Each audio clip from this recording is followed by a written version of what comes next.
Well, hello, everybody. This is Tim Green with Rattle Magazine. Welcome to Rattlecast number 161. So glad you could join me. Today's guest is Jill Kandel. She'll be here in about 15 minutes. But before we begin, I should say that Rattle is a publication of the Rattle Foundation, a 501c3 nonprofit working to promote the practice of poetry. We've been in continuous publication since 1995 and are unaffiliated with any other organization. We just do this because we love poetry, and I know you do too. So please do click the like button and share. Make sure you're subscribed. Ring the bell for notifications. Whatever you can do to help poetry spread around the internet would be much appreciated. It's a free show. It's a great time, 2 hours plus of your life that you'll always enjoy and appreciate. So please do whatever you can to help spread it around. That's all that we ask. Now, as always, we're going to start with some Poets Respond poets. We have two poems this week, and we're going to start with a preview by Bruce Bennett, who by coincidence is next week's guest on the Rattlecast, if you can believe it or not. He had a poem about for Poets Respond about Ken Burns' new documentary. So let's talk to him. Hey, Bruce, how you doing? Good. Yeah, it's really cool to have you. So let's see. Hang on one second. There we go. Okay, so Bruce, tell me about this documentary and what inspired the poem. Documentaries on all sorts of things, and was looking forward to this one. There are many documentaries on the Holocaust, so I didn't know how we would approach it. And we saw the first one last Monday, and it prominently featured Holocaust survivors or members of their family. Mm-hmm. And as always, it's very moving, but it particularly struck me watching it that there were 3 or 4 people featured, and obviously 2 of them were extremely old. And as I was watching it, I unfortunately began to connect, as many of us are, with current state of politics and the way things are in the world. It's hard not to. So without being too specific about that, and this was only the first of 3. So we saw the other 2. It's 3 episodes. And so I sent this in on, I guess, Monday after watching the first one, either Monday or Tuesday. Yeah, there's several poems about this, so it must be a really important documentary. I haven't seen it myself yet, but it must be really powerful, given all the poems I read about it this week. Do you want to go ahead and read this on viewing Ken Burns' documentary, The U.S. and the Holocaust? Whenever you're ready, I'll put it up on screen. Go ahead and read it.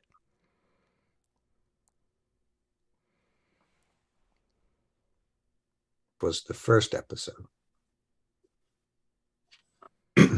Some made it, some did not. You hear their stories here. It is as if by lot, some made it, some did not. Who chose which straws they got? No answers ever clear. Some made it, some did not. You hear their stories here. They want their stories told so no one can forget. They hold on and they hold. They want their stories told. Though they are frail and old, they are not finished yet. They want their stories told so no one can forget.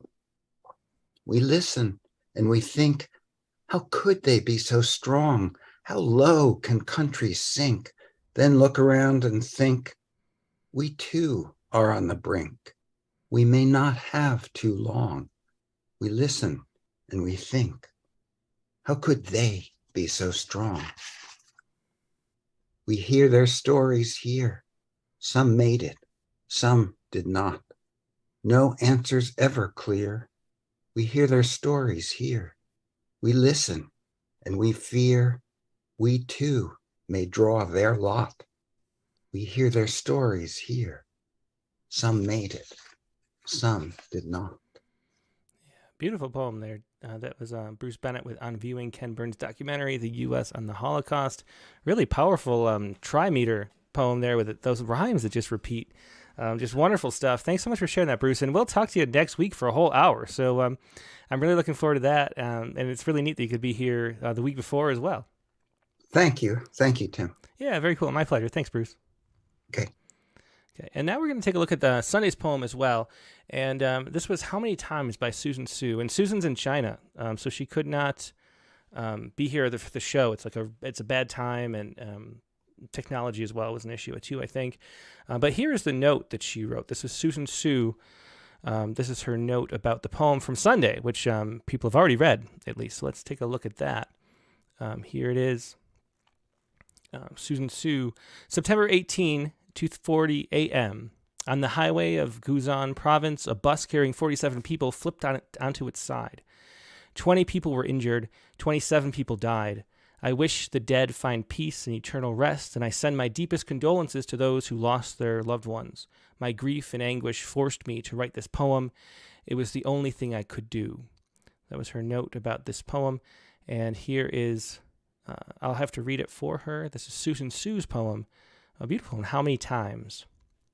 To live is to count, he concluded when we clasped on my apartment bed.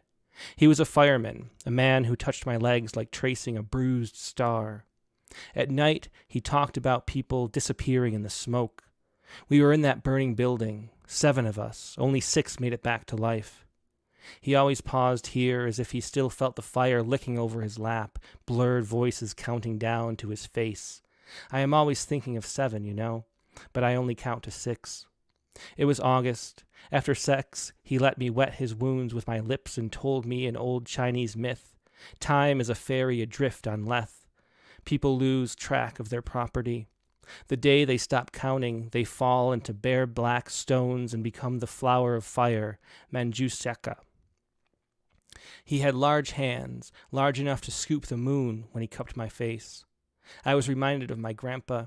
He was a tough man. His face was never shaved in the right way. Black stubble sprouted out like tendrils until he was put under treatment. I counted 4 fingernails, 2 teeth, no hair, only a small shard of his face belonged to him. They shoveled a stone to place his ashes. I watched him grow back again. This time he was red. I count, half pair of teeth, brace, additional aspirins, keys, 3 nail cutters, no mole on my left knee. Inside a new red suitcase I put D.H. Lawrence's Sons and Lovers, which he gave to me last winter. We have broken up long enough. I think of him when I watch the news tonight. A bus turned down to the ground. 27 people died. I am not sure if he still says in his job, if he does, he will be there. Lug up the burned black bus, pull the locked windows, press against the hot iron crust. What you have touched, he once told me, will grow in you. Years later, he will bring up the night, how he took off his gloves and touched the bus shards, all the rubble, the red rear view, soft shreds of lives goldened in his hands. In the dark, another woman will wet his wounds with her lips until fire grows back in his fissures, until he whispers that story. But how many times should we count to bring them back? And that was yesterday's poem, the Sunday poem of the week, How Many Times by Susan Sue. Now we're going to take a quick break, and we'll be back with our main guest, Jill Kandel, in just a moment, so hold tight, and I will be right back.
And we're back. Thanks so much for your patience. As I mentioned, this week's guest is Jill Kandel. Her newest book, The Clean Daughter, a Cross-Continental Memoir, is a story about building family across cultural, linguistic, and geographical divides.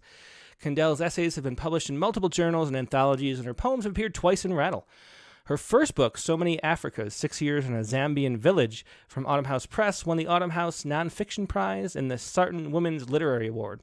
Kandel currently lives with her husband in Fargo, Moorhead, a few blocks away from the Red River. Kandel also blogs about writing and her recovery from brain injury. And here she is, Jill Kandel. Hey, Jill, how you doing?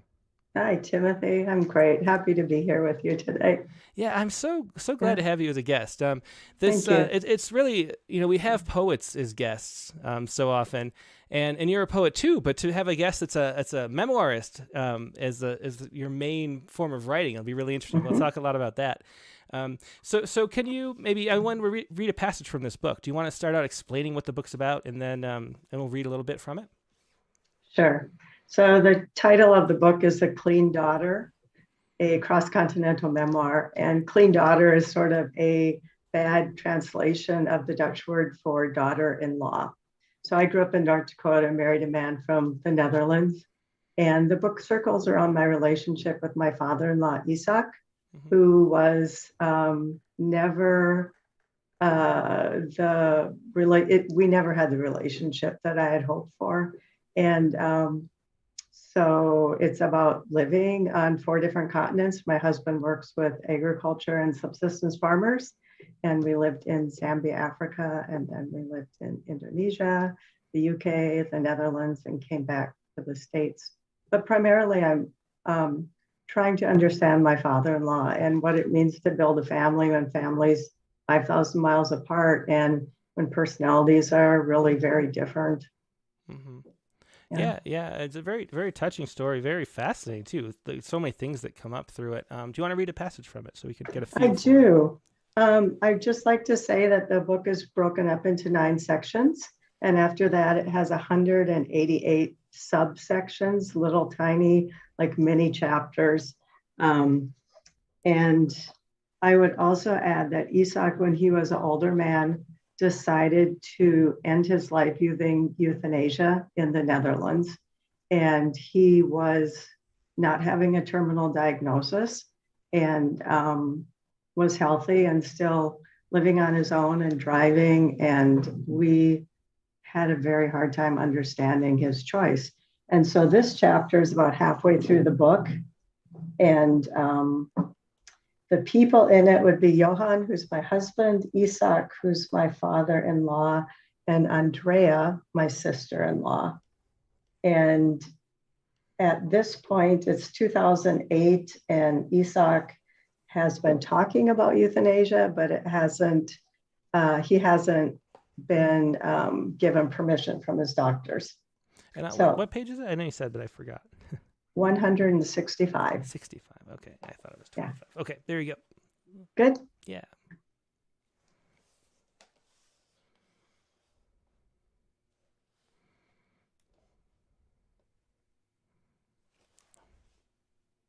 About Isaac's voice, his finality, that startles Johan. Something's wrong.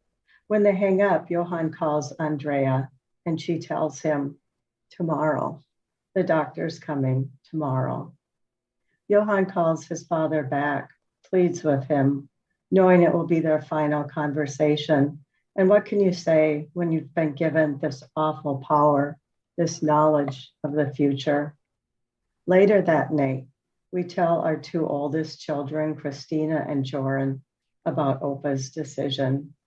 We tell them that Opa Kandel has chosen euthanasia. They are heartbreaking conversations. We don't tell the 2 youngest children. I don't know. We just can't bring ourselves to do it.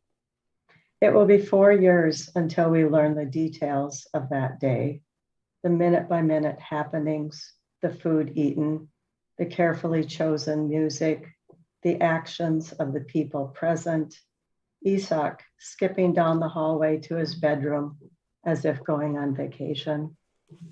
For 4 years, I will only know this. On Monday, June 23rd, Johan does not stay home. He goes to work, restless, agitated, and inconsolable. Today at 1 o'clock, looking at his watch. Today at 1 o'clock, waiting. Today at 1 o'clock. Johann waits 4,000 miles and 7 time zones away. It breaks a heart. It shatters a world. There is a knowledge not to be born. To become like God is not a gift to be coveted. And that was a section from The Clean Daughter, Jill Kandel's memoir, a cross-continental memoir, that is.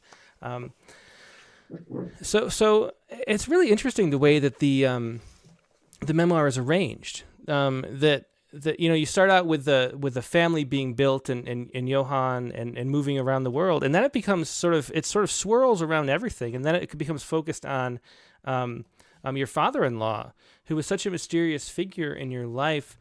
How did you decide, how to arrange this memoir? What was the, it's such a big contrast. It reminds me a lot, actually, of Anna Evans' book about the Titanic, where the first half is all about the Titanic, and you're, thinking that that's what it's going to be about. And then, it swirls into her mother's death, and the Titanic is a metaphor for that. She was on a few weeks ago, so that makes me think of that. But it's very similar, transition between in topics in the book. You don't realize that it's going to be so much about that really fascinating story that you seem to become obsessed with. So how did you decide how to organize this book? Well, it took about a year, and I'm part of a writers group, 5 women who all write. And I tried different ways. I first wrote it with a chapter of euthanasia, a chapter of World War II, a chapter of our relationship. It was too bouncy. And eventually just settled on doing it chronologically the way I learned. So you learn about Isaac when I do, you learn about euthanasia when I do, or World War II. Mm-hmm. And so I'm trying to take the reader on the journey that I took in my life.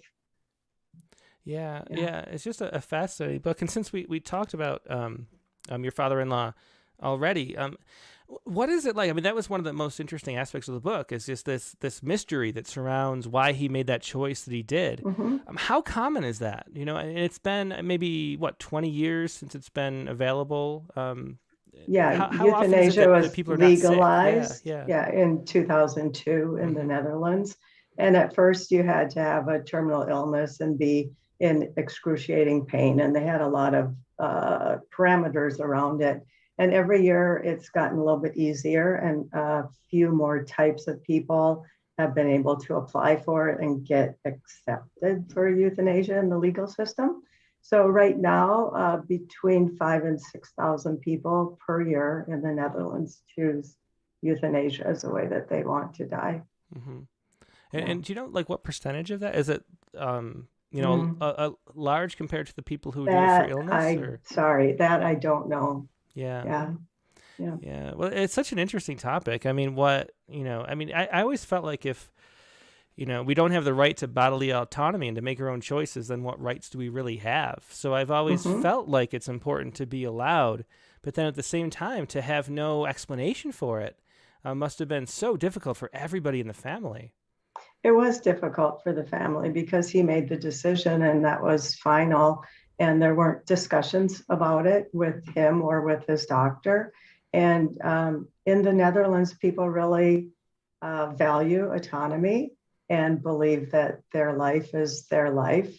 And I understand that to a certain extent, but that's one of the things I wrestle with, because we're also a family and we're united. And the decisions that we make affect other people. And I would say that I'm pro hospice or pro some of the great ways there are available for making death a better experience. So maybe I would just call it a lost opportunity, because he just closed the door on everybody. So in some ways, it was very much like a suicide in the way that we reacted to it. Yeah, it seems like it would be. How much, he was always closed off, I guess, as a person, Mhm. judging by, it was one of those people who was very regimented and like everything was at a certain time, like in a military type way. And it turns out that he was in the military and had rough experiences in World War II. So how much did you know about him going in? And then how much did you find out in the process of writing this book? Well, he wasn't in the military. He was a child. Oh, He yeah. was, he was, I think he was about 14 when the war started and about 20 when it ended. Um, he didn't speak about the war, so we didn't know much about it. And so part of my research was to go back to the Netherlands and actually study World War II and the town he lived in and what was happening with him.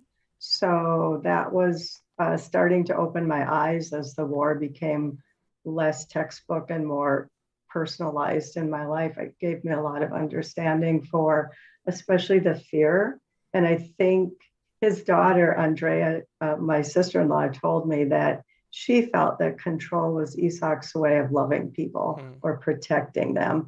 And I don't think I understood that while he was alive, that he was trying to show love, but it came across as do this now. Yes, you can. No, you can't. Yes, you must. And we just had really different personalities. So we rubbed each other. Yeah, yeah. And how much have you like pieced together his motivation? Do you have any like idea why he made the choice he did? Or I mean, in all this As research that you've far done? as what I have come to understand is that he was afraid of the unknown. He always needed to be in control, and he was afraid to become dependent. And to be fair to him, his wife died from Alzheimer's, and he watched her suffer for 4 or 5 years, and he didn't want that to happen to himself. But on the other side, he had a lot of living still to do and was still preaching and alive and vibrant and just decided it's over. Yeah. So, yeah. Well, is there another excerpt you might read so we can sort of have more of a Oh, feel for the book before we move on to poems? sure. Isaac and I struggled a lot over I struggled with him a lot over just his personality. And part of that was I grew up in North Dakota. My husband grew up in the Netherlands. And so when my father-in-law would say things, I could not decipher what was him, what was Dutch, and what was just the Kandel family as a whole. So I was often confused, and I tend to write about things that confuse me when I'm searching for some clarity. So I'd like to read page 321. It's called Contronyms, 2017. Good? Yeah. Okay. Perhaps to understand my antipathy towards Isaac, I need to look closer at the contradictions within which he lived his life. So many opposites, so many incongruities. In English, there's a category of words called contronyms. They're spelled alike, but have opposite meanings. Clip, to bind together, or to snip apart. Contronyms are also called Janus words, Janus being the Roman god, depicted with a beard and two faces. He could see forward and backward without turning his head. Isaac and Janus, caught between two worlds, peace and war, earth and heaven. January, the first month of the year, a time to look back, a time to look forward, regrets and resolutions. Isaac lived caught between the past and the future, fear and hope, anger and love. I think he lived much of his life with one foot in the war of his youth and one foot in the prosperity of his adulthood. Bolt, to secure, or to flee. Perhaps it was these very contradictions which wore him out. Janus, the god of beginnings and endings, the god of entrances and exits, the doorkeeper of heaven. How do you navigate a world that presents you with such opposites? Cleave, to adhere strongly, or to separate? How do you live in freedom when you're caught in a trap, left to remain or to depart? How do you find a way to breathe when you're already in your coffin? Where to endure or to deteriorate? And that was another selection from The Clean Daughter, Jill Kandel's memoir. And it's a great example of the way the book is written, which feels very poetic. It's very, it's written in a way that's sort of, I don't know, like Bluett's. Who is the author of Bluett's? But the way that they're pieces together, they're very short. Like each chapter, the sections are short, and they feel poetic in the way that they're constructed. Like it's like a poet's mindset, collaging different experiences together and moving through concepts and ideas like that as you tell the story.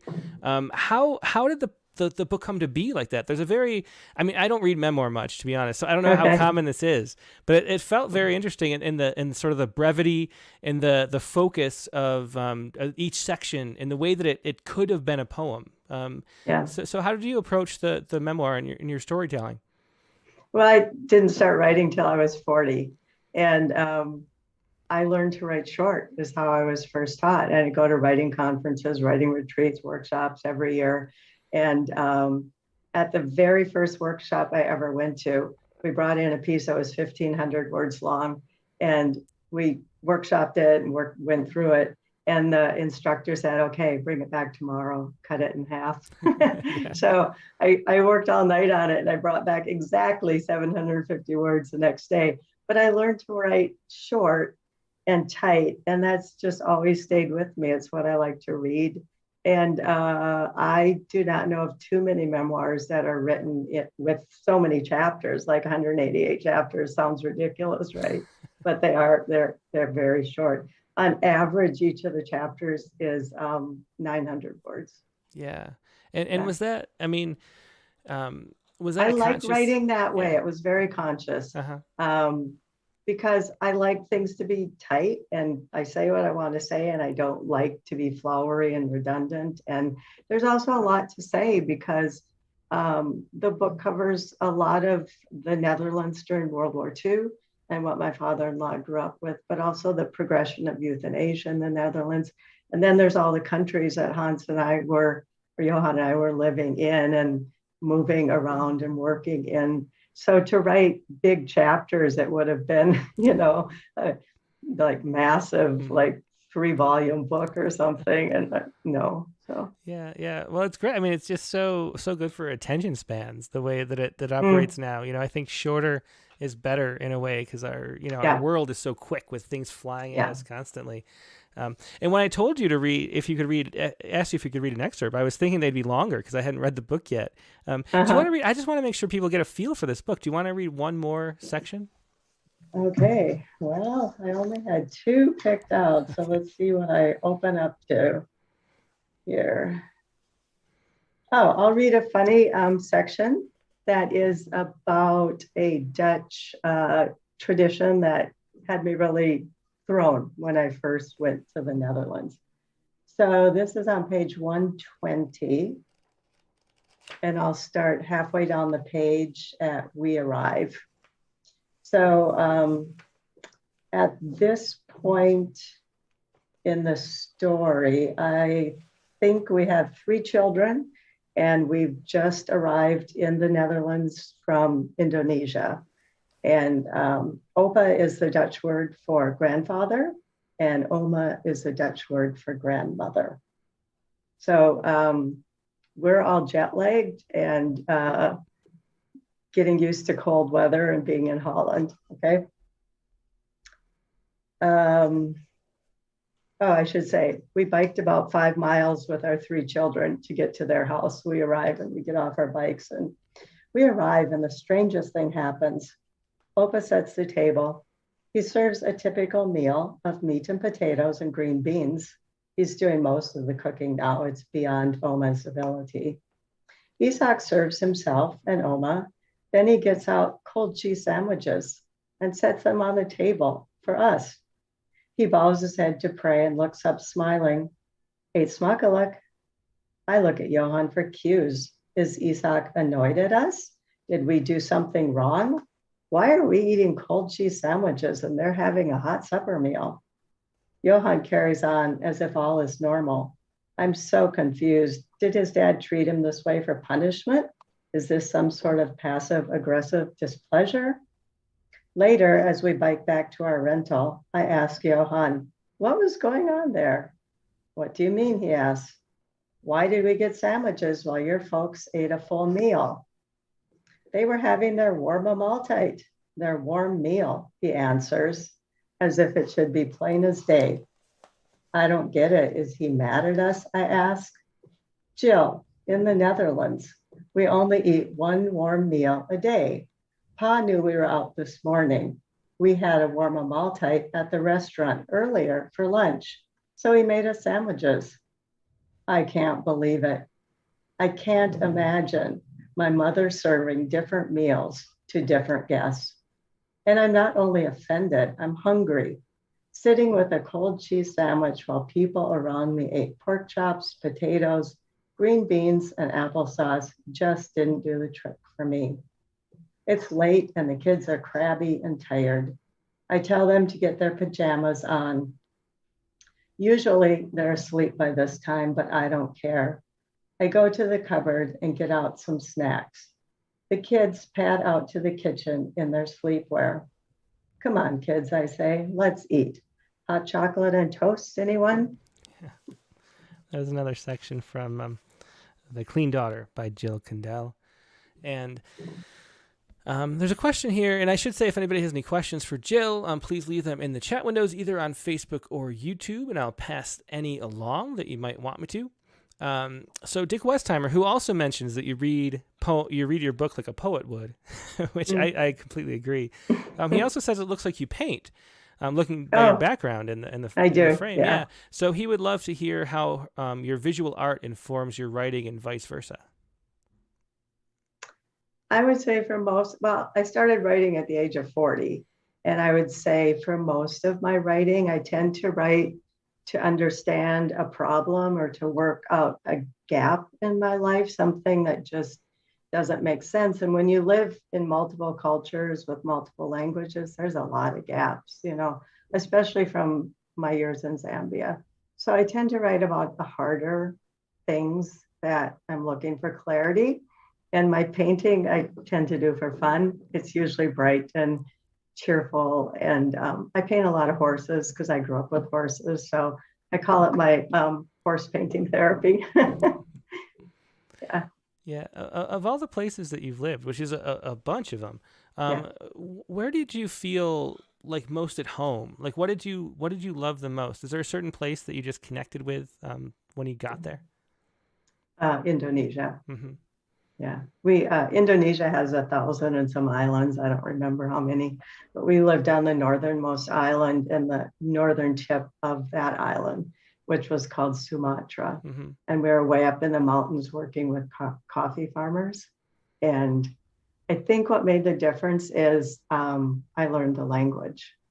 So the Indonesian language is fairly easy to learn, whereas the Zambian languages are very difficult. Mm. And when you can walk out your door and talk to your neighbors, you feel more like a human being. Yeah. And I love the food. I love the flowers and the vegetables and the art. It's an old culture that's really fascinating. Mm-hmm. So I loved Indonesia. Yeah, very interesting. Yeah. How many languages do you speak after all those travels? I speak English well. I speak Dutch moderate, and I've lost most of my Indonesian, but I could go to the market when I lived there and talk to the women and mm-hmm. visit. But yeah, and my husband speaks more languages than I do. Yeah. So CB99 videos, which is Carla Schwartz, she asks where clean in the title comes from. Can you explain that expression? You said it was yes. A sort of a rough translation, but what does it mean? And what is the origin and the meaning behind that? Well, the origin is unknown, but the word schoon means clean and dochter, daughter. So if you say daughter-in-law in Dutch, it's schoondochter, clean daughter. And I don't know anybody that knows the origin. And there's a funny story that I thought of myself as a clean daughter for about 20 years. And one day I said something about it to my husband, and he's like, "What are you talking about?" And I said, schoondochter, clean daughter, daughter-in-law. And he said, "Well, Dutch people would never think of that." And I didn't believe him. So I called his sister and asked her, and she said, "Oh, that's really cute." So I had this misunderstanding of thinking of myself as a clean daughter, but the Dutch would never tear the word apart and make two separate words out of it. So like something like if you translated honeymoon into another language and then called it a sticky thing and a lunar object. And so it doesn't make sense, but I think it's representative of what it's like to live with different languages. So schoondochter, daughter-in-law, clean daughter. Yeah, that's fascinating. And so is that why you chose it as the title of the book? How much deliberation did you have about what to call it? A lot. Yeah, I care a lot about words, and I think it's funny having words translated right and translated wrong and misunderstood. So part of my writing is about language, and Johan and I had a lot of misunderstandings over language when we were first married. He would say things and I'd be offended, or vice versa. He one day told me that he said, "Jill, you have such a small heart." I'm like, what? And in Dutch, small heart means big heart, because they would say that your heart is so small that the tiniest of things can move it. So a lot of the book plays around with language. And And how did you meet Johan? How did you end up, marrying a Dutch? He was in the States. He had worked in Zambia for 3 years before we met, and he came to the States to do some more schooling. So we met out in Portland, Oregon.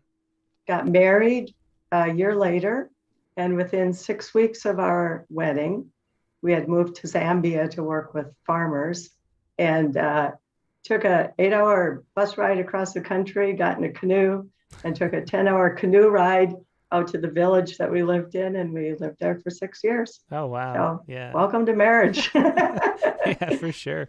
Is there any advice you can pass on? I mean, being newly married in such a different culture, completely isolated, what can you share? What wisdom can you pass along to people who maybe are just married or something like that? Don't do it.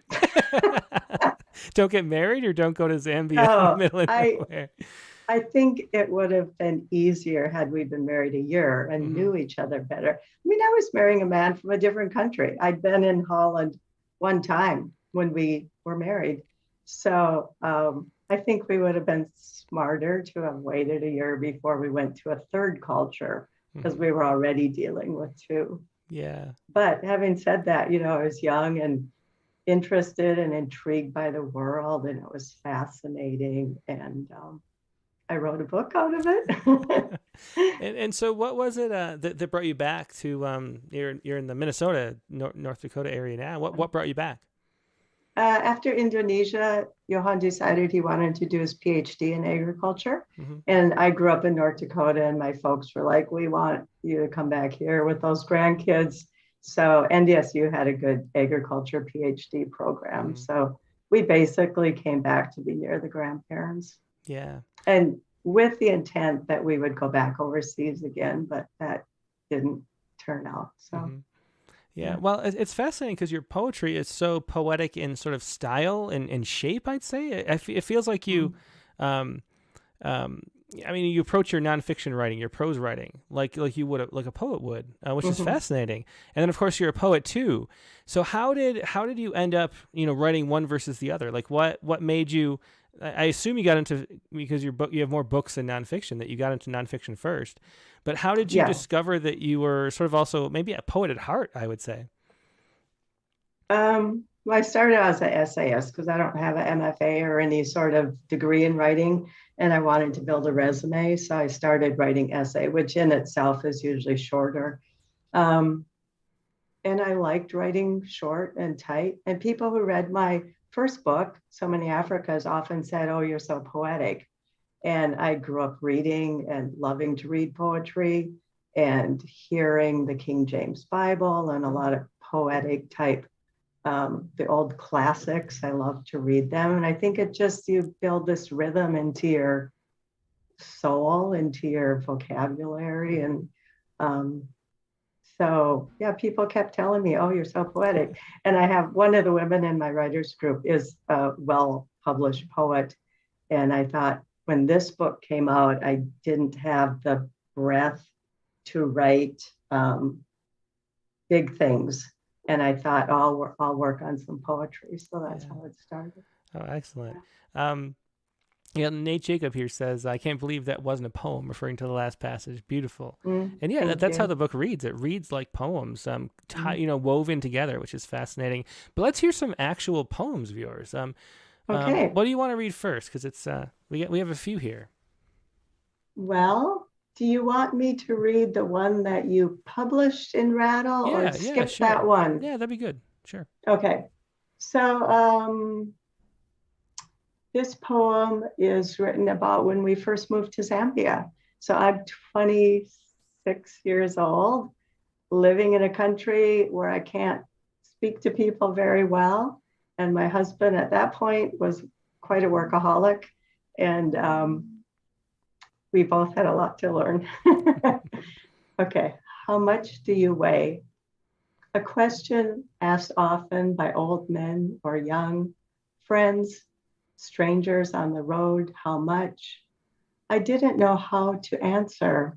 Certainly not a question you'd ask of a woman, not in America where I'd come from, but common in the village where I lived, deep in the land of the Lozi, people of cattle and sand, Zambians living 20 miles from Angola, 20 miles from civil war, tins of cheese from the United Nations, vividly marked not for sale, gathered dust in our nearly empty market, exorbitant prices unobtainable. When a fat campaigning politician came slick to our village, gaunt mothers with emaciated children gathered and pointed, astonished, admired his weight as if wealth. Look, he can eat and eat more than enough. What to make of a man who is fat? Unimaginable fantasy to anemic mothers whose brittle-boned children, bellies swollen by hunger, legs weeping with sores. What a relief just to eat, not defeated by dry, empty fields, crops gone to dust. Such ease to eat and eat what you please and not stop. How much do you weigh? No longer unseemly, no longer a goad, compassionate, tender, driven by hunger, rendered by need. A question which reconfigured might just as well ask, do you have enough? Have you eaten today? Will you sleep hungry? Tell me, how much do you weigh? And that was How Much Do You Weigh from the previous issue of Rattle. And somebody on Facebook had asked what kind of things you learned from having those cultural experiences, and there's an example of that. Can you walk us through how that poem came to be? Like, did you know you had that, the troubling sense of that question, which kind of turns what we would normally hear on its head? Which is why we published it. I remember still talking about it at the editorial meeting, because it's a way you don't think of it. And it changes the way you see the world, which is what poetry should be doing. Did you think of there being a poem there? Is it something that just like gnawed at you in the back of your head for a long time before you even thought of it being a poem? And how much did you understand about it before the poem came to be? Like, what was your process in writing that poem? Do you remember? Well, after moving back to the States, it's such a strange relationship with weight, especially that women have. And there's so much in the news and so many like weight loss, blah, blah, blah. And I would sometimes dream about being back in Zambia where there wasn't enough food and people were starving and children were starving. And we would go to villages and see that. And I think my mind couldn't put the two cultures together and the two realities, that here's women I know by name who are friends of mine who cannot feed their children. And here's women that I know who are my friends who talk about weight in such a different way. And so I hadn't written anything about it, and it just needed to be written about. So it became a poem. Yeah. And why a poem and not an essay? Like, that's the thing I always wonder about people who do multi-genre things. Like, how do you know what one wants to be versus what something else wants to be? I think at this point in my life, I was reading a lot more poetry, and I was just more interested in trying my hand at it. Mm-hmm. And I've written so many essays, and it just felt it wanted to be tighter. Yeah. Yeah. Mm-hmm. Well, let's hear another one. Do you want to do Don't You Cry? Sure. Okay. Don't You Cry. I wanted to say about this poem that I read just a week ago, a quote from Ada Limon, and she said, "Great poetry is a place where we come to get the strength to heal." And I would say that also writing poetry, not just reading it, but writing poetry is a place to find strength and a place to heal. Mm-hmm. And I think there's still a part of me that needs to heal from Zambia. So I wrote this. We are in that little village, and we've been there 3 years, and there's no communication. We don't have telephone. My husband has the only car. He has a translator. I'm at home a lot, basically keeping us alive, trying to find food and washing clothes by hand. And so don't you cry. My husband off again, teaching desolate and desperate farmers, bringing his skills, his dreams of feeding the world, increasing crop production, postponing starvation, traipsing to villages so remote he needed a guide to find them.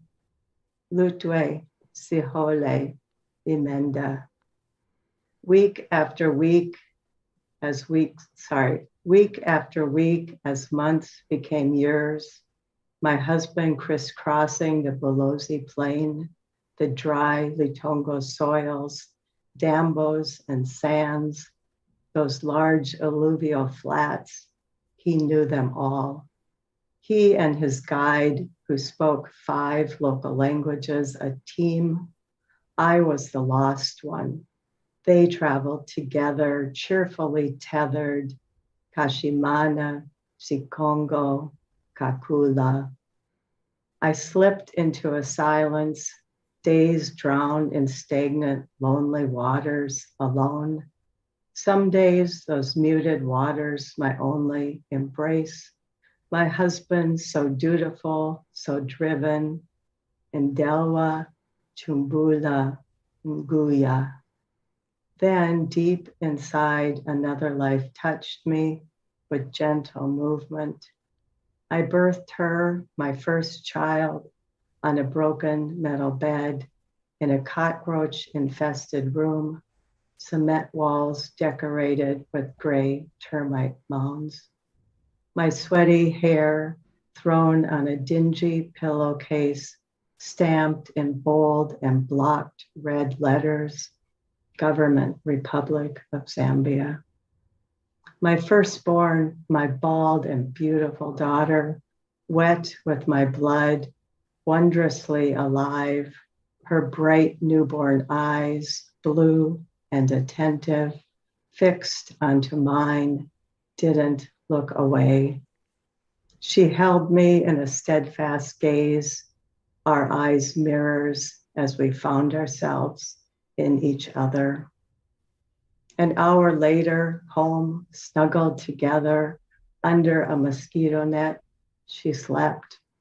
I traced her every freckle, stroked the tender arch of her tiny foot, my fingers imprinting her profile. I sang a lullaby, all the pretty little horses, welcomed her as she welcomed me, and I sighed in wonder and relief. Hushabai, Don't You Cry. Yeah, beautiful poem. That was Don't You Cry by Jill Kandel. Did you have any idea what you were getting into when you left there? Like, did you know how tough it would be? And No. then as a follow-up, like, what was it like coming back? I remember a friend of mine, Eric Campbell, lived in Indonesia for years. And when he came back, I mean, he was in a remote villages with a mining company. And when he came back, he was shocked. I remember him and his wife talking about how seeing a Hummer for the first time, like drive down the street, was like some kind of like they could not believe what they were seeing. It'd be like like indigenous people seeing Columbus's ships or something. It just made no sense. Like that this thing would be driving through LA, the size and the and then just the number of things on the shelves too. I mean, how was it? Like, how much shock was it to go there and then come back? Well, I wasn't at all prepared for it. I had spent 3 months in Zambia before I got married, but I was at a hospital compound that was primarily staffed with Canadians, British, and American doctors and nurses. And I thought, oh, I can do this. This is great. And then when Johan and I went to Zambia, we were in this way remote place. So I was totally unprepared for, I think, the isolation and the inability to speak. I felt like living there 6 years, I really lost my voice. Because when you're speaking with very limited vocabulary, you can't say much. And what I found was when I wasn't speaking much, I also stopped thinking. And so there's just this like confusion when I came back. I didn't really understand so many things I'd lived with. And then coming home, the first time I went in a grocery store, I went in to get some milk, and I'd been getting milk from a local man who had a cow, and he'd bring it in a dirty plastic bucket with hair in it, and it had tuberculosis, and we had to filter it through an old t-shirt and then boil it for 20 minutes. And then you walk into a store, just small town, Valley City, North Dakota, and chocolate milk, white milk, 1%, 2%, quart, gallon, plastic container. And like I stood and stared and got a headache, and I walked out of the store and I didn't have anything because I couldn't choose. Like it was absolutely overwhelming to come home. And yet I was coming home to my culture. Yeah. So it makes me very compassionate for people who come here for the first time. And it's just overwhelming. Yeah. I mean, it's amazing, what we can adjust to too. And how long did it take to feel like normal again? What did you say? I don't think I still feel like normal. I mean, I'm different. The things that you go through change you. And I'm a different person because of all places I've lived. Yeah. Well, these are great poems. Let's hear another one. Thank you. Okay, sorry. I have to exit this out and find the next one. So, how many poems do we have time for, maybe, Timothy? We probably have time for, I'd say, maybe 2 or 3 more. So. Okay. Yeah. I'll read this one. It's called Benediction. Okay. One of the things that I have been writing about, that is what I'm going through, is I was the mother of 4 children, had kids forever in my house. And then what happens? They grow up and they leave. And so I've been writing a little bit, especially about my daughters. So, Benediction. She's outgrowing me, as once she did within my womb. I remember the kick of her heel against my ribs as I watched my belly sway. I pressed my palm into her knee, or was it her elbow? She, as if tickled, twisted away. She's outgrowing me, as once she did, twirling into ballet without a backward glance. The other girls, so sweet, so silly, pulling her into their slender arms, their brave delight, learning to dance, toes balancing on golden wood. 1,000 steps, each one away. Embrace the diminishment of role, the only way to survive. Fill my arms with letting go. Would I really want her to stay? Fill myself with her delights, the apartment, the new job, and boyfriend. Fill myself with her dreams and breathe. Then turn on my heel and let myself feel the hurt, no less real than her birth, the leaving, the tearing, the pain. Breathe as I reel, breathe as in labor. Imagine the joy after the bruising, swelling, blood losing, opened by tremor and time, stretched and effaced, feeling erased. Breathe as she exits my sphere, as I disappear, while she cavalier skips out onto her own. Raise a faltering hand, empty palm forward, uplifted, lofted, a mother's benediction, all that remains. Yeah, and that was Benediction, another poem by Jill Kandel. You mentioned that you started writing when you were 40, and you don't have an MFA. So was there any challenge about like feeling confident enough to put yourself out there? Like, what was your progression like from having? I mean, this is a beautiful hardcover book. And your poems are wonderful. How much of a transition did it take? How much struggle did it take to get there? Was it something that you had to? It wasn't. Yeah, it was wasn't. Never a struggle. I have always journaled, written, just something in me. I love words. I love language. And I started writing when my 4 kids were at home, and I got up at 5 every morning and wrote from 5 until 7, and then my day was full of kids. So I don't know, something there. It's I had to write. Yeah.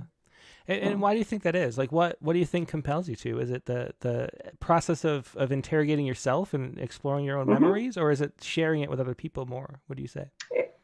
It starts with interrogating myself and trying to understand things. And I think it also comes from a deep love of language. Yeah. Yeah. Let's see. Well, let's hear another poem. I think we do have time for 2 more, I think. So let's do another. I will do How to Love a Daughter. That's the last one about daughters. And then I'll do one on my brain injury. Okay. So Mary Oliver said in Blackwater Woods that to live in this world, you must be able to do 3 things: to love what is mortal, to hold it against your bones, knowing your life depends on it, and when the time comes to let it go, to let it go. And I was always very good at the first 2, loving what is mortal and holding it like my life depended on it. But when it came to letting go, like that's what I'm writing about. Yeah, that's so a tough one. I wasn't very good at that part. And I wrote this to explore kind of the ephemeral nature of a mother's love. How to love a daughter. Like the memory of a dream as you wake, like a feather blown kiss on the wind, like hummingbird flight, Cassiopeia at night, like a foal, like a fawn, like the crowning of dawn, like scent after the rain. Yeah, beautiful poem, How to Love a Daughter. Yeah, thanks for sharing that one. Yeah. And then you mentioned the traumatic brain injury. So can you tell us what happened and what that experience was like? Yeah, 2 years ago, I went in for some surgery that I needed, and the surgery went well and was successful. And a couple hours afterwards, I threw some blood clots, and they went up to my brain and blocked the spinal fluid. So they had to drill some holes in my head. And I went into surgery, a very healthy 66-year-old, running, doing yoga, biking. And I came out in a wheelchair with about 3 months of very little memory of what happened after that. So I spent the past 2 years relearning how to walk, and I'm running again, relearning how to drive, doing lots of vision therapy for my eyes. And anyway, it's been a long, hard past 2 years. And right in the middle of that, my book was published. So I actually signed my contract for my book on my 66th birthday. And then it took 1 year to come out. So in the midst of all of that, I was also doing the therapy and kind of coming back to myself. And I don't know why I don't remember writing this poem, but I remember wanting to try to explain what was going on so that I could look back and remember what I was going through. Yeah. Did you have any problems with like language or writing? I remember we talked to Robin Cost Lewis, who had a brain injury like that from a fall, and she had to sort of relearn the way that she approached poems, which was really interesting. Did that not affect that area? Well, I didn't read for about 3 months, and I wasn't writing for about that length of time. Yeah. So it came back slowly, but I think most of that was eye work that I needed to have done more than cognitive work. Yeah, my painting is brighter and a little more abstract than it used to be. Oh, so that's interesting. Maybe that's part of it. Yeah. Yeah. So this poem is called No Convenient Solution. Lightheaded or dizzy. When people ask, these are the words I use, but neither explains how it feels inside this post-surgical head of mine. Wobbly, precarious, uneven. A surgical procedure on blood vessels near my ear, followed by a rare complication and brain injury. Awake, my head floats above me, not attached. I pitch forward when I walk or drift sideways like I'm drinking. My shins feel tilted. I'm discombobulated, yet need to explain this new life. My eyes constantly jerk. I see double. Even when I close my eyes, my brain shakes and shakes. Walking joggles my thinking. Looking down makes me queasy. Up is no better. Yoga belonged in my life before surgery, along with hiking, biking, spontaneous movement, and driving. Nothing is easy anymore. When I move my arms, my head feels like it's sloshing around. I can't tell one toe from another. They're just one big foot blob. I play games I used to play with my children, trying to differentiate body parts that feel lost. This little piggy went to market, head and shoulders, knees and toes. My limbs don't send correct signals, or maybe the signals are misinterpreted, or maybe my mind isn't receiving them at all. There's a fault in the neurons disrupting my brain-body connection. Split apart from myself, I'm trapped in a stranger's body. I see specialist after specialist until I'm tired of them all. The latest one says, there is no convenient solution. I want to scream at him, at life, at the callous universe. I don't care if it's convenient or not. I only want to find a way out of this quaking abyss. Interesting. And you don't remember writing that poem? Isn't that bizarre? Yeah, that's really interesting. I have very few memories of the hospital or that first probably 3-4 months after my injury. Yeah, and how has it gone since then? Do you feel like you're almost fully recovered, or is it still struggling with certain things? I don't think I'll ever be the same person because I have different connections and it's harder work. And so I sleep more, I'm tired more. Maybe I can do 80% of the things I used to do. Travel is the most difficult because my perception right now is that my brain is always shaking just a little inside. And it's very wearing. So if you add that shake to the movement of a car, it's just a little too much. I can, my husband and I will go on vacations. We can drive 2 hours or 3. Our longest vacation in the past 2 years, we went to visit our son, and he lives 5 hours away from us. So that was like a really big thrill to make it that far. Yeah. So it's different, being a woman who's traveled all over the world to suddenly being like, oh, now I'm here. Mm-hmm. And what have you like? What does that perspective add to just being human? Something like that can happen and change. Rewire the way your brain functions. Does that make you think about how other people behave and things like that in a different way? Yeah, it gives me a lot of compassion for people maybe who have autism or are neurodivergent and see the world differently. And we don't know what's going on inside people. I mean, people look at me and they say, oh, you look great. I heard that since my first memory after surgery. Wow, you look great. And I'd be like, you could see the inside. So I think, it also teaches humility. And my husband and I have learned a great love for each other in a new way. He's just been so good to me, and I just love him for that. Yeah, that's really wonderful. Yeah.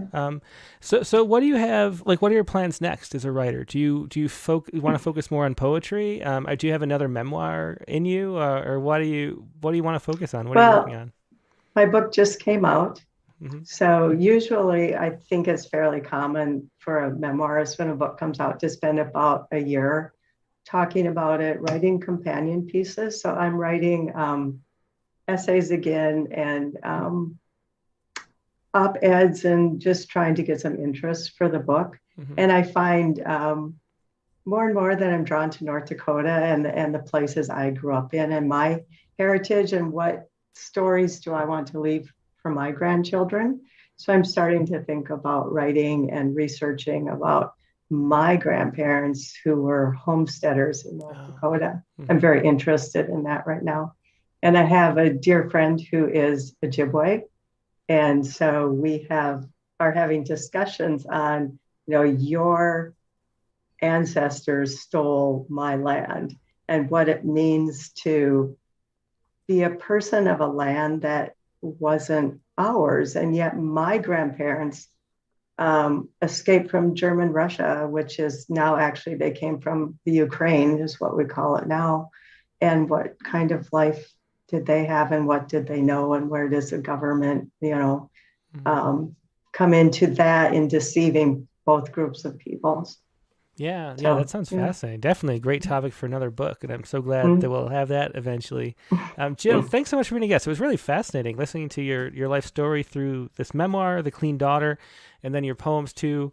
Really wonderful. And I should say that there's a link in the show notes. Jill is offering, if I can see it, it is a 10% off if you go to her website and use the code plus free shipping now through October 3rd. 10% off anything on the website and free shipping with the code RATTLE, all in caps. So go to jillkandel.com. That's JILLKNDEL.com. And Jill, thanks so much for being a guest. It's really been a pleasure talking to you and exploring this book with you. It's been great, and through poetry too. Thank you. I appreciate it. It was a lot of fun. Yeah. Thanks so much. Take care. Okay. You too. Okay. Bye. Night. Good night. That was Jill Kandel. And once again, jillkandel.com, JILLKANDEL. So do pick up a copy of her book or her previous books about her time in Africa as well. Now we're going to take a quick break and go to our open lines. So here is how the open lines work. First, email your poem to openmic, that's openmic at rattle.com. And then I can show it on the screen like I was showing Jill's poems and writing when she was reading. And then find the Zoom link here, which I'm about to deploy. Zoom will be in both on Facebook and YouTube. I will put in the Zoom link. Pinning the message to the top. Just join us only if you'd like to share a poem, though. Only if you'd like to share a poem. And then you can join and share the poem and come back to the regular feed. If you don't want to share a poem, though, and just want to enjoy other people's poems, stay exactly right where you are and just enjoy listening on Facebook or YouTube or Twitter. But if you would like to join, please do. So I see people joining in right now. I'm going to take a quick break, and I will be right back in just a moment with more poetry. Thanks a lot, and I will see you in just a minute.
And we're back. Thanks for your patience.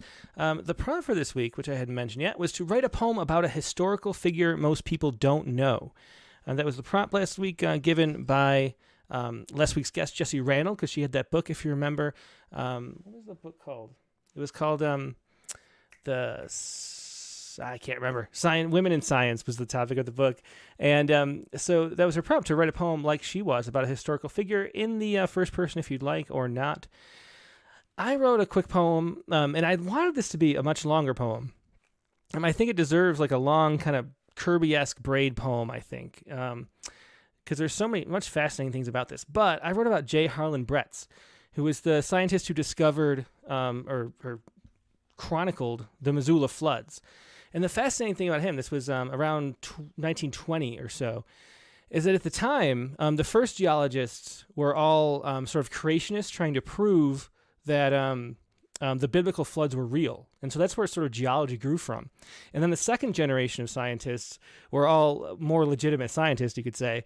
And they were so against the idea of any kind of flood that they came up with this sort of gradualist model where like everything that happened to create the environment around us has to be a kind of gradual incremental change over millions of years, and nothing could happen in a sudden catastrophe. So when Harlan Bretz was studying the area, the Badlands of around the eastern Washington area, he saw the evidence of a huge flood that had happened. And for 40, 50 years, the scientific community ignored him. And finally, at age 96, he won the Pendleton Award for the best geologist and accepted his award just before his death. And so here's a quick poem about J. Harlan Bretz. It starts out with a great quote that I just love. This is from Max Planck, which a really important quote to keep in mind. He says, "Science advances one funeral at a time." That was Max Planck, like writing around the same time, actually, as Harlan Bretz was struggling to get the geology community to listen to him, despite these mountains of evidence he was finding for what had happened then around 12,000 years ago in the Pacific Northwest. So here's my J. Harlan Bretz poem. 100 years to fill, 2 days to fully drain. His heart was glacial till, a pothole on the plain. All his peers contend what's biblical was wrong. But when it's right and ended, it's worth a little song. So they tapped his shoulder, and to his son he said, "There's no one to gloat over. My enemies are dead." And that's actually a quote. That's what he said when he accepted his award, that he wished that the people who disagree with him were still alive. So I just always loved J. Harlan Bretz, and I thought that would be a little poem, but maybe I'll write a longer poem about him later when I have more time and I'm not coaching Little League for 4 days a week. But let's go to, let's see what your poems are, and we'll go just in order. And Stephen Croft is up first. Hey, Stephen, how you doing? Hey, Tim. I'm gonna take us back to medieval England. This is a poem about the Green Children of Woolpit. The Green Children of Woolpit were two children reportedly found abandoned in 12th century England in the village of Woolpit, County Suffolk. Their story is recorded in two medieval English chronicles, the Historia Rerum Anglicarum and the Chronicon Anglicanum. In the first chronicle, the children were found in a wolf's pit, that is, a deep trench dug by the villagers to trap scavenging wolves in the area, which at the time gave the town its now archaic sounding name. In the second chronicle, they were found in a cave mouth. The children wore clothes of unknown design and fabric, spoke an unknown language, and most amazingly had green skin. The children, starving, would eat no food offered until they saw raw beans, which they devoured. This would have been hard in first person, but I did come up with a language for them. And what I did was think of an exotic people. I thought of the Yazidi people in the mountains in Iran and Iraq, and looked up Yazidi poetry, took words from it to make their language, which would be nonsense to the Yazidi or anybody else. Interesting. This is the Green Children of Woolpit. In the village of Woolpit in the county of Suffolk, In the time of the harvest, on a day of good cheer, two children found wandering, skins green as young cabbage, were stopped by some villagers. And what did they hear? Zu Mariki Sadana, asked the girl. Ev Baragi Dikit, the boy did say. A woman asked, from where did you come? Show us the way. The children did nothing but repeat a strange tongue, palms to their eyes to block out the sun. In the village, they ate nothing, neither meat, porridge, nor bread, until in a thatched roof house, beans were shelled where they lay.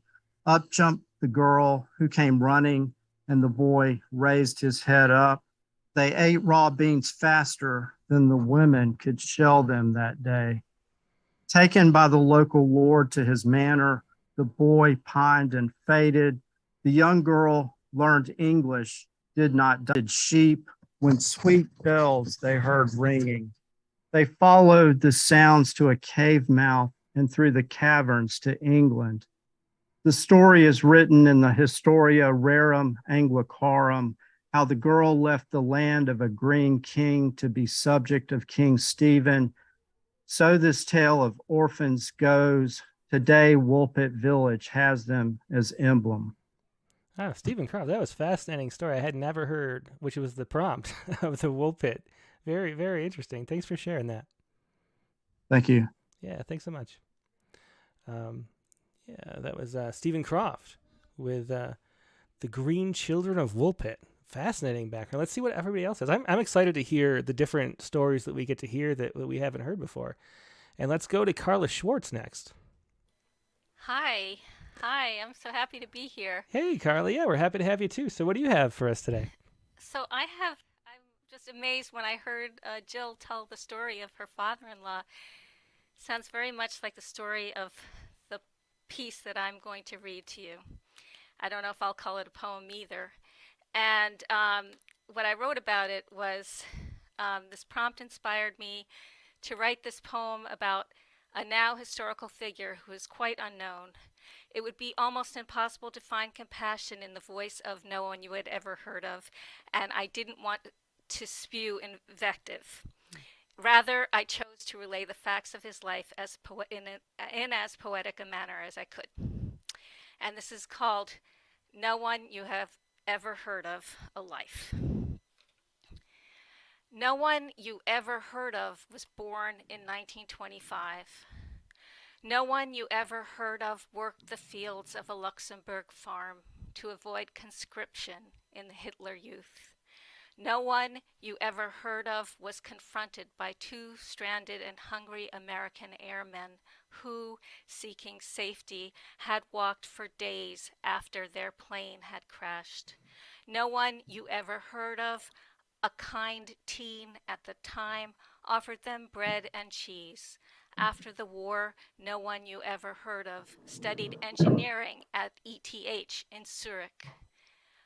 In a few years, one of those rescued soldiers would sponsor no one you ever heard of to immigrate to the United States and find work as an engineer. A few years later, his mother would set him up to meet a woman from Luxembourg at a family wedding. No one you had ever heard of would marry this woman a few weeks after they met. No one you've ever heard of would never tell you they had 3 children and one of them died in his teens. No one you ever heard of worked for Bell Telephone Laboratories. No one you ever heard of who helped lay the transatlantic telephony cable in the 60s designed the transmission repeaters connected every 20 miles. Repeaters that included special transistors to withstand the underwater pressure over time. Who could have predicted fiber optics would render the transatlantic cable obsolete? No one you ever heard of registered patents under his name. No one you ever heard of didn't like people, so refused promotions to manager. No one you ever heard of took the buyout and the pension to retire in his 50s. Would anyone have ever predicted he'd live more than 40 years on that pension? No one you ever heard of didn't trust people, so designed and built his retirement home, a 5-story mansion with an elevator on a hilltop in rural Virginia. And because they were married and he built her a pool to keep the peace and to leave behind the wrenching memory of where their son died, the wife of no one you ever heard of went along with him. No one you ever heard of hardly left his property after that, although his wife maintained a rich social life, the garden club, yoga classes, and meeting friends near and far. No one you ever heard of never stopped learning about technology. No one you ever heard of sped down his driveway on his Segway every morning to get the mail. After his wife died, no one you ever heard of filled in the pool and taught himself to cook, not just the basics, sous vide and other techniques. No one you ever heard of strived for the perfect bechamel sauce. No one you ever heard of was disappointed with his remaining family. No one you ever heard of read 3 newspapers every day but never walked out to watch the sunset. No one you ever heard of drank a glass of beer with lunch every day and at least 1 glass of wine with dinner. In his 90s, no one you ever heard of began to lose his sight and hearing, but never went to a doctor. No one you ever heard of never stopped inventing, even at 98, until his last invention, a control mechanism set to automatically trigger the guns aimed at his head and heart. Only half a bottle of champagne left on the table. Wow, that was quite a character sketch story, Carla. Great. Thanks so much for sharing that. Yeah, wow, that was impressive. It's wrenching for me. I'm sorry. Yeah. But yeah, thank sure. you. Mm-hmm. Thank you. Yeah, thanks so much for sharing that with us. It was just a great moving story, and then the turn at the end, I was shocked. Yeah, thanks so much for sharing it. Okay, right. Take care. Good night, everybody. Okay, good night, Carla. It's Carla Schwartz with No One You've Ever Heard Of, and I love that refrain too, the No One You've Ever Heard Of repeating over and over again. Let's go to Sharon Ferrante next. Unmute. Yeah, hey Sharon, how you doing tonight? Okay, how are you? I'm great. Yeah, it's a good night of poetry, as it tends to be. Yes, it is. Jill, thank you very much for doing that interview. She was wonderful. I have a prompt poem. Mm-hmm. I picked, it's very short. Uh-huh. I picked Mary Anning, a British fossil collector, 1799, 1847. Her discovery at 12 years old, the plesiosaur skeleton, the fish lizard, went unrecognized because she was a girl. So I just thought that was so fascinating. It was really, interesting. And I have just a little small poem. I am no Darwin. I'm just Mary wanting to dig under a fallen fig, dismissed. A girl can't have fame, my name in your house, a wish. But I found the fossil, the lizard bound to the fish. Oh, beautiful short poem. I love those internal rhymes. Thanks so much for sharing that, Sharon. Yeah, I don't know how I did that. Well, it worked. I am no Darwin. Yeah, that was great. I loved it. Really interesting. Thank you. Yeah, and I'm just loving hearing these stories of people I had never heard of. Mary Anning. That's another one I've never heard of. So yeah. A British fossil collector. It was so interesting. Yeah, definitely. Well, thanks for passing it along so we could all learn from it. And with a cool poem too. Thank you. Yeah, have a good night. You too. Thank you. Next up, we'll do Nate Jacob. Hey, good evening. Hey, Nate, how you doing tonight? I'm great. I went with the prompt poem. Excellent. Okay, so who'd you get? About an infamous, which is more than famous, character from our history, Gary Thwark, I think you call it. who is credited with being the first person ever to send a spam email. Oh, that dubious distinction. Ouch. It's a terrible thing, It but is. I'm sure he got what he deserved. Yeah. Renowned. It's called Loneliness in the Time of Spam, a sonnet. With apologies to with apologies to Emily Barrett Browning. I stole her opening line and then tweaked it. With other apologies to Gabriel Garcia Marquez for the title, which I also tweaked. And with no apologies at all to Gary Thorpe. That's great. How do I need these? Let me count the ways. I need spam and junk when days have darkened, telling me, get up, ready, get started. Some even shout, you have only 3 days. Major financial compensation may be available. This isn't invented. You deserve the best. You must plan ahead. Act now. You can save on discount Tuesdays. I'm desperate in need. Damn this loneliness. I click with passion. They'll do whatever. You may be entitled to passion, zest. It's here. Focus on what really matters. But my friend repeats, you deserve the best. Of course, I know this deal can't last forever. Oh, that was very fun. Yeah. And everything in italics there is literally pulled from my junk email subject lines. Excellent. Loneliness in the Time of Spam. That's very fascinating. And like Jesse Randall's book, it makes me want to look up more about this Gary Thorpe guy. Since 1978. So how is like on listservs or something? Very fascinating. Yeah. To 400 prospects on ARPANET. Yeah, very interesting. And $13 million in sales. That is just fascinating. Thanks so much for sharing that and enlightening me, because that was something I did not know. Thanks a lot. Yeah, thanks, Nate. Always a pleasure. Yeah. Okay, next up, let's go to Brent Stauffer. Hey, Tim. Hey, Brent. How you doing tonight? Oh, I'm doing great. It's been a really fun night. It's been really cool. Yeah, for sure. So, what do you have? What do you got for us? Well, I've done something I've never done before, which is to send in an unfinished poem. Oh, interesting. So, even though it's not finished, I wanted to talk about this guy so bad that I figured I would go ahead and zoom in and share a little bit of what I've learned about this guy. Yeah, go ahead. I'd love to hear it. This guy whose name is Samuel Coleridge Taylor, and that is not dyslexia or a spoonerism or anything like that. It's his name.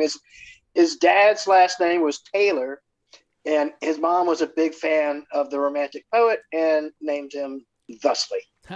And during his time, he was a composer at the turn of the last century. And at his time, he was the biggest composer around London and in classical music world generally. He was much bigger than, say, Edward Elgar, who wrote Pomp and Circumstance and the Cello Concerto and all those other things. Mm-hmm. But his dad was from Sierra Leone, was a black man who was descended from freed American slaves, who were freed after the Revolutionary War and sent off they went to Nova Scotia. And then they went to Sierra Leone, which was established as a colony for freed blacks. Mm-hmm. And he was over there in London and got together with a British lady, a white person, and they gave birth to him. And then he exhibited talent at an early age, and they sent him to the conservatory. And despite the obvious and the obstacles that were in his way, he quickly became not only like critically acclaimed but super popular too. Oh, interesting. Yeah. And his most popular piece was based on the Song of Hiawatha by Longfellow, and I mean, it was big. It was really big. He came to America, did some tours of America with this piece, and was greeted at the White House by Theodore Roosevelt, and met W.E.B. Du Bois. Mhm. And he was at the first Pan-African Congress in London. Anyway, he was an amazing big name. Yeah, it sounds like it for sure. That people just don't know about these days, or at least a lot of people don't know about. Mhm. So I think that's probably enough. Yeah, well, that's fascinating. I've never heard of him myself. So let's hear the poem, the unfinished poem. Maybe Yeah, the it's first just- time a self-proclaimed unfinished poem has appeared. So let's hear But it. it's not even. And I would like to add before I read it that I realized that Song of Hiawatha is problematic in that it's appropriation in a sense, and it's also like wildly inaccurate in its depiction of I think Jill said it. I think it's Ojibwa. Oh, yeah. Ojibwe. Mhm. It's Longfellow was friends with an Ojibwe chief, and he claimed that the Song of Hiawatha was up and up Mhm. Oh, really? Native Hmm. American fairy tales, but a lot of it was just made up by him. Anyway, Interesting.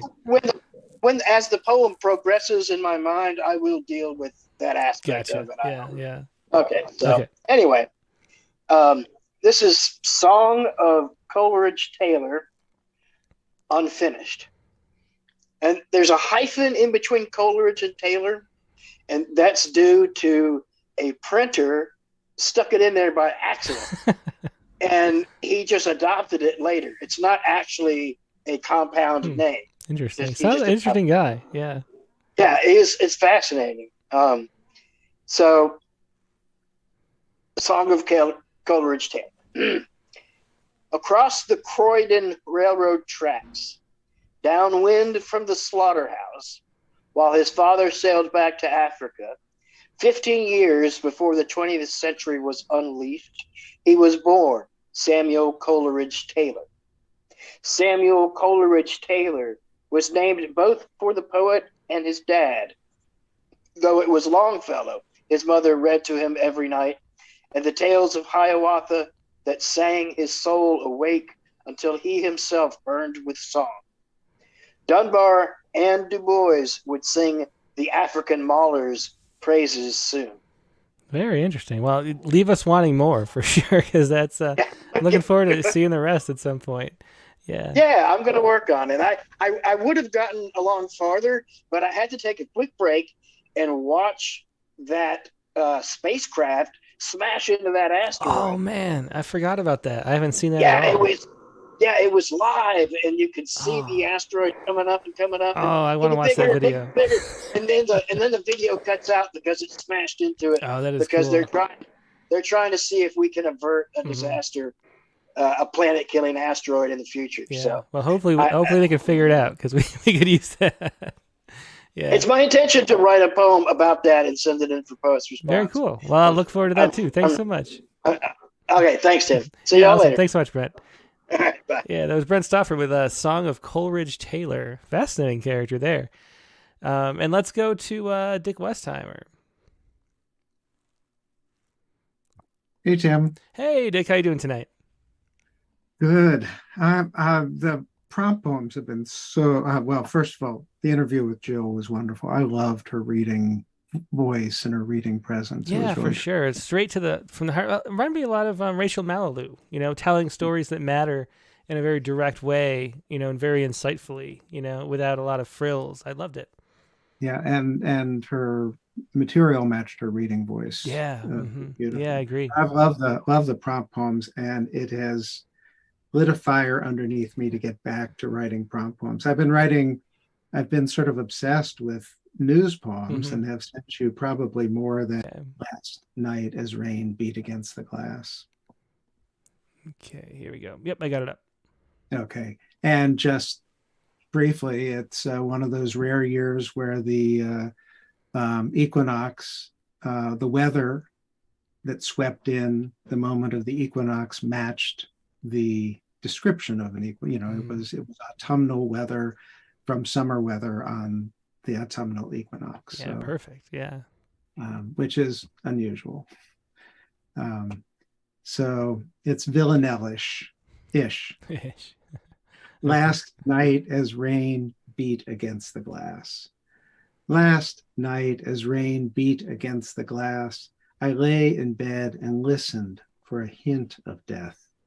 Will this be how my final leaving goes?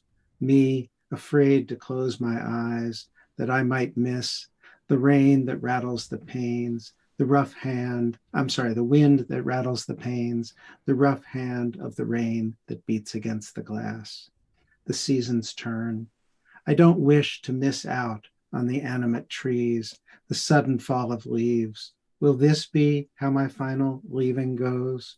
That I won't wake to find all that's fallen at my feet? It's only sleep I crave and tussle with each night as rain beats against the glass, my feet struggling with tangled sheets, my aged hips so pained they protest the too hard bed. Will this be how my final leaving goes? To the sound of autumn opening the door to something dark, a shivering, a catch in my chest. Last night, as the rain beat against the glass, I wondered, will this be how my final leaving goes? Yeah, excellent poem. Last night as rain beat against the glass. Great as always, Dick. Always a pleasure hearing your poems. Yeah, thanks, Tim. Yeah, Bye-bye. thanks so much. Yeah, take care. That was Richard Westheimer with Last Night as Rain Beat Against the Glass. And last but not least on the Zoom is Jennifer Elise Wang. Hey, Jen, how you doing tonight? Hey, I'm good. We got a cat cameo. Always love the cat cameo. You popped up. So what do you have to share? So I got really excited with the prompts because I love learning about different figures. And this one, I learned about them randomly. I think it was through just Twitter, like queer Twitter. And so I decided to write about the public universal friend, who was a preacher around the time of the American Revolution. Oh, fascinating. And they were born female, but fell ill and almost died. And then when they got better, kind of miraculously, they said, Jemima is dead. I'm someone different. And so they wound up believing that they were a prophet. And they had some pretty progressive ideas, like so progressive that even the Quakers didn't really like them. So they kind of like, they preached abolition and accepted just different people from congregations and had dressed in a masculine manner, but still had like long hair and a feminine voice. So yeah, this was just a super interesting person I happened to come across and wanted to write about. Yeah, that's fascinating. I never heard of this either. So go ahead. Okay. It's called Resurrection of the Public Universal Friend. Trans and non-binary were not labels you knew back then. However, you buried your birth name and threw away your gender, even though writers continue to unearth that dead name and insist the public universal friend is a woman, or worse, a charlatan. Undermining dogma and norms brought critics indeed, but you focused on love and universal salvation, drawing all creeds and color to your flock. Iconoclast in the most accepting ways, Christ would have approved of your charity.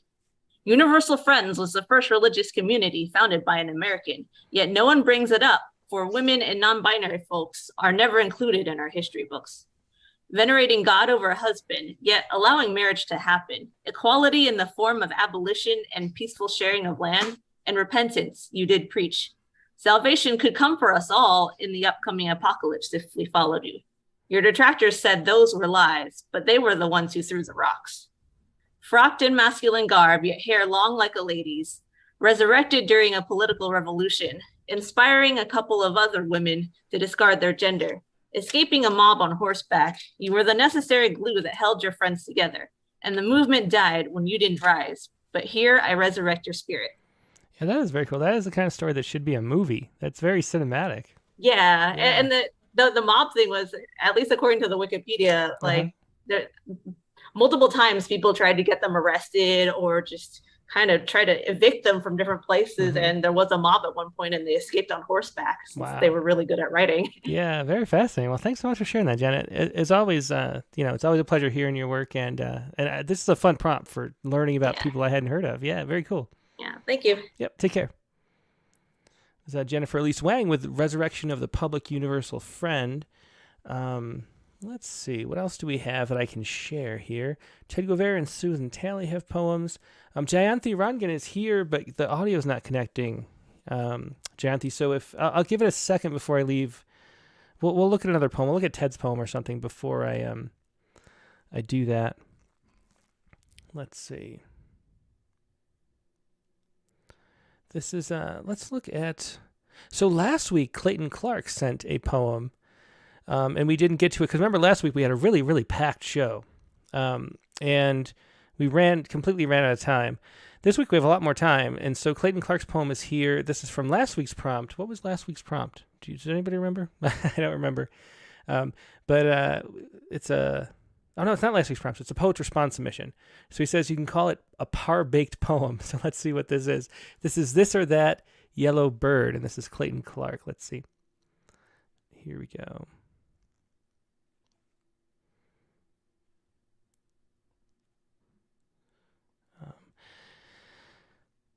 This or that yellow bird. Migrants are flying all around the skies in sanctuary's name. Real people, pawns in a game with no concern. One side decides whose step to drop the suffering people on. Some days I can't believe this living life. How care and concern don't top a master plan. The fists in charge that thrive on trouble and strife. I have to believe we'll lose to an open hand. Today, I look up from this game of pain and sorrow, pulled by some sweet Twitter tweets. Outside, a small delight alights on a plant. An American warbler kisses a leaf on the bird of paradise and calls a song of thanks in response to the open sky, for we all cannot see here before our eyes. Yeah, excellent poem. Thanks so much for sharing that. And sorry we didn't get to it last week, but I'm glad we got to it today, Clayton. Let me see if Jayanthi Rangan can connect. Let me try this one time. And if not, Jayanthi, I will read your poem. But can you unmute? No, can you hear me? There we go. I can hear you, but I hear myself in the background. So make sure you turn off your stream other than Zoom or mute. Let me try this one time. Okay. And if not, Jayanthi, I will read your poem. But can you unmute? Let's see. Oh, she's gone. I think, let's see. Well, maybe we'll circle back and see if we can get to that. Let's instead, let's see. So this is a poem from Michelle Cicilline. Michelle Cicilline. And she says this for the open mic. Before Joey Horjo, Emily Dickinson, and Sappho, there was an Ed Hudwana. I hope to share this poem about the world's first poet at the upcoming Rattlecast open mic. So Michelle can't be here, but I'll read this for her, Michelle. Here we go. This is Ed Hudwana. Hopefully I'm pronouncing that right. But let's see. This is the poem. Ornament of Heaven. Who am I among living creatures? Authority wakes you again and again. Your bed comes undone by a decorated man who likes to call himself an authority. On who counts as author, the term never changed to authoress, so title and status continually belong to the authority. And a story is said by someone except for when someone is a triple threat. Then it was said by no one, without authority. So they burn the poet's tree if they can't burn the witch, but she rises, cool phoenix, still princess in cross-fired authority. And who am I, woman of privilege and comfort and pseudo-power, reading like progress and applause for authority on a resume? No relic to be found by some clawing, seeking priestess to break, excavating any remaining authority. And rewriting her story, scraped scenes from stone, silhouette unsexed, poetess without publisher, author sans authority. And there's a note for the poem. Enheduanna is the world's first known author. She lived in ancient Mesopotamia during the 23rd century BCE.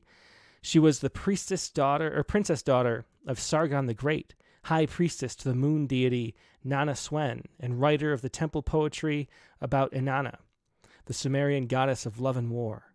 There is an ongoing debate around Enheduanna's authorship, led primarily by men. So let's see. Yeah. So Jonathan, you keep having the stream on a different version in the background, so I can't let you join because there's a huge delay and an echo. So you got to turn that off before you do. Let's see. We'll read Ted Guevara's poem. Hang on a second. Let's read Ted Guevara's poem really quick. And then we'll try Vayanthi again. But just only listen through Zoom. Don't listen through YouTube or Twitter or Facebook or anything. Only join through Zoom to share a poem right now. Okay. So as always, Ted has, and very cool. Ted has, let's see if I can play it. Oh, this is what we're going to do. So Ted has, I'll download this. Ted shared a poem much like a reading of it. So let's download this, and then I'll play it for everybody. And his poem here, Ted, as always, Ted comes with a photo. This is a great photo of a dog. I'm not sure, is it a boxer? I'm not good with dog types, but whatever kind of dog this is what Ted has shared with us. And somehow that's going to relate to the poem. Let's see what it is. And let me see how to do this so we can see it too. So we want to turn this on. Sorry for the delay.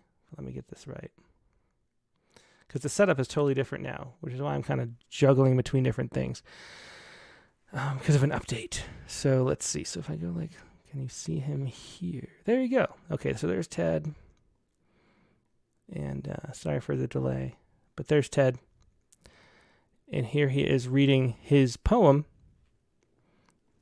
which is Dark Roast. So we'll let Ted use his own words here. Here you go, Ted. Take it away. Hi. This is a poem about letting go a pet. Yeah, I had Bullet. It's a pit bull for about 13 years. And this Friday, I had to let it go. So here's a poem on that. It's called Dark Roast. A cup of coffee consists of common sense, a kitten softly, 50 squats in a poem. Lifespans of pet and man differ. Drink that I was forced to. Thank you. Yeah, excellent. Thanks so much, Ted, for sharing that. Always a pleasure to hear you reading it yourself. It's great. Ted Bernal Guevara with Dark Roast. Thanks, Ted. And now I'll download. Oh, here's another one from Ted, too. This one he asked me to read. So let me do that, too. This is another, this is for a prompt for this week. And Nellie Bly was a 19th century reporter who exposed the cruelty of treatment in a women's asylum or any mental hospital then by posing as a patient herself. And so here's a picture of Nellie Bly, another person I've never heard of. Very, very fascinating. Here we go. This is Nellie Bly. And here is Ted's poem by Nellie Bly. What a mysterious thing madness is. I have watched patients whose lips are forever sealed in a perpetual silence. They live, breathe, eat. The human form is there, but that something which the body can live without, which cannot exist without the body, was missing. I got out my pen and pad and report this to the public. My editor says it can't be. Are you mad? Therefore, I got out my soul and reported that. Still, manly, he would not award belief. So I wore this perpetual silence, the insanity of it all. It was then that the world gasped, and he, my editor of the Modern Times, went on about his business. Very interesting. Yeah, great story again. Nellie Bly, another thing I've never heard of. I'm loving learning. I love learning. I always do. thanks for sharing that, Ted. Another poem about let's see. And here is a poem. Who is this? This is Mary Ann Abdo. And this poem is A Bridge Over the East River. This is the poem for the prompt today, A Bridge Over the East River. So let's see what this is. Again, by Mary Ann Abdo. A bridge over the East River. While few people remember my name, history has recorded my contribution to this engineering marvel. Being a woman in Victorian society, higher education was unacceptable. A woman's place was behind her husband. A twist of fate granted me the grace of a man's only world entrance. Having to tend to my husband's decompression illness, finding my way through the curriculum of engineering, mastering this educational maze of steel and stone. I, a woman, assumed the task of chief engineer, enduring a decade's worth of snide contractors, inspectors, politicians, reporters sneering in my face. It was not until that last year my reputation garnered respect. Did you know I was the first person to cross the Brooklyn Bridge in a carriage with my red rooster for good luck? That feat gained attention to those far and wide, that all my womanly efforts were so monumental. I am Emily Waring Roebling. I am the woman who saved the Brooklyn Bridge. How very interesting there. Thanks so much for sharing that as well. And let's see. We also have, here's Nivedita's poem. And Nivedita says, oh, this was last week's poem that we didn't get to, but let's do this one too, because we ran out of time last week. So this is, this is this week. I've attempted to write a poem on Lawrence Gordon Tesler, the man who gave us the copy-paste command. That's interesting. Not many know of him, making him an underrated historical figure, as I think he passed away in 2020. And so here, let me download Nivi's audio. Let me see, download this. And we'll play Nivi reading this poem too in just a moment.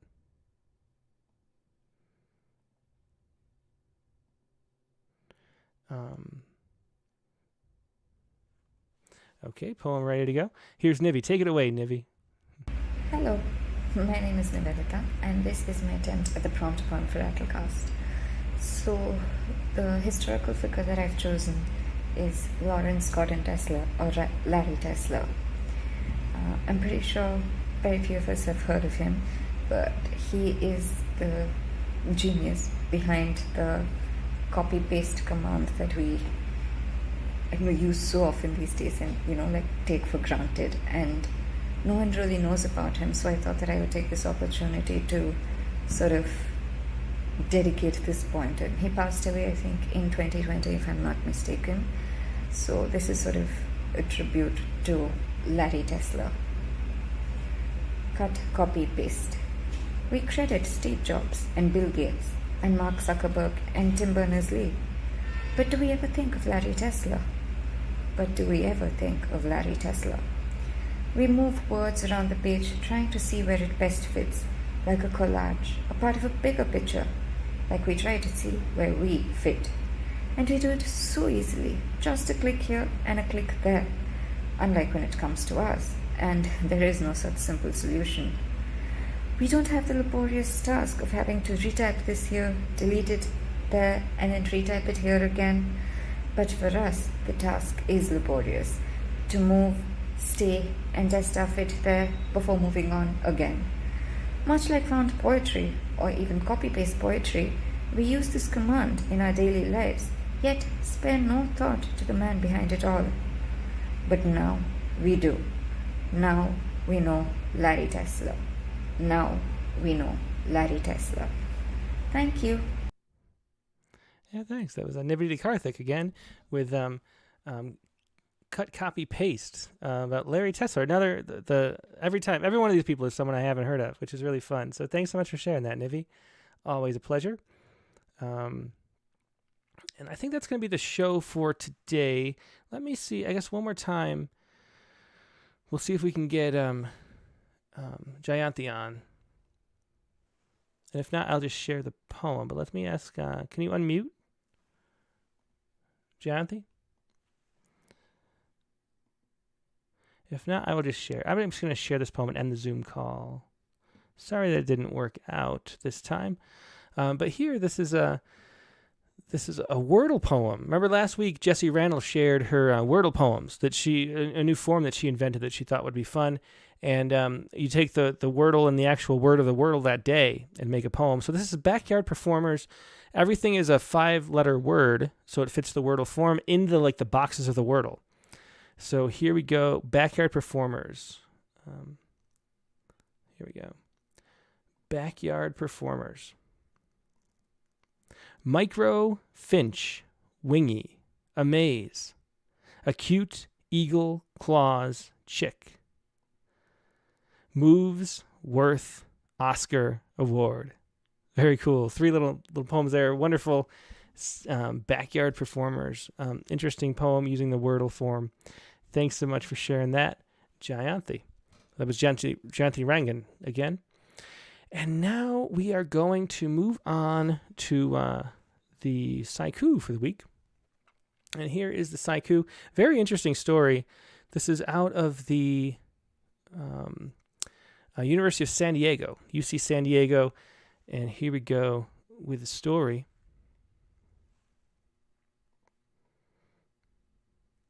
If you can see that. Tiny swimming robots treat deadly pneumonia in mice. And so even though they call them robots, they're actually like biomolecular machines. They take some algae and then they graft on these nanoparticles, delivering antibiotics directly inside your lungs. They swim around, deliver them right into your lungs, straight into the bacteria if you have a pneumonia infection, killing it much more effectively than just giving your whole body. Like if you eat, if you think about it, if you take a pill that's antibiotics, your whole body is like showered in antibiotics just to get a little bit of it to your lungs. But with this new technology, they can graft on using these little nanoparticles, the antibiotics right on this sort of algae that they're using to swim around, and the motion of the algae lets it move around inside your lungs, which is weird to think about. But it's all biodegradable and breaks down, and is much more effective at delivering antibiotics, and will probably save many lives. It saved in this study, it saved all of the mice in the treatment group, while all the mice in the control group died from the pneumonia. So it's an amazing, miraculous kind of breakthrough. And here is the Sciku based on that. Learning what tiny swimming robots do the backstroke. Learning what tiny swimming robots do the backstroke. That is your Sciku for this week. And that is the show for this week. Thanks everybody for joining me. Been a lot of fun listening to Jill Kandel's experiences. Remember, go to jillkandel.com for 10% off her book for the next week by October 3rd. The Clean Daughter is her memoir. She's also wonderful poems that she shared as well. Now, next week's guest on the Rattlecast, you already know who it's going to be. But first, I forgot. First, let's do the prompt. So next week's prompt, this is from Jill Kandel. I almost skipped over it. The prompt is, open a poetry journal to any page. Go to the end of a poem. Use all or part of the last line to begin a new story or poem. And that's a great prompt because I always think of like what you need is the first line. And then the first line kind of has its own momentum and your imagination can run with it. And so if I get a first line, I feel pretty good. The struggle is often to find the first line. So the first line will be provided by your random flipping. And we'll see what you come up with. That is next week's prompt given by Jill Kandel. Open a poetry journal to any page, go to the end of a poem, and use all or part of the last line to begin a new story or poem. There you go. That's your prompt for next week. And next week's guest, like I was mentioning, and like you already know, next week's guest is going to be Bruce Bennett. Bruce has... Let me show this on screen. He's got this Images into Words book, which is all ekphrastic poetry. Images into Words. That's his newest collection. And there are all these, poems based on paintings. And so you have The Scout, Friends and Foes, etc. That is his newest book. But we'll also be talking about his other books. He's one of the rare people who has multiple new and selected poems. I mean, that's how long and wonderfully Bruce Bennett has been writing. His newest new and collected, which is poems from Let's see the date. It's from like up until 2016. Just Another Day in Just Our Town will be another book that we're looking at. So Bruce Bennett will be the guest. Rattlecast number 162. The regular time, Monday, October 3rd, 8 p.m. Eastern, 5 p.m. Pacific. Hope to see you then. Hope you have a great week in the meantime, and I will talk to you later. Thanks a lot for joining me. Have a good week. Goodbye.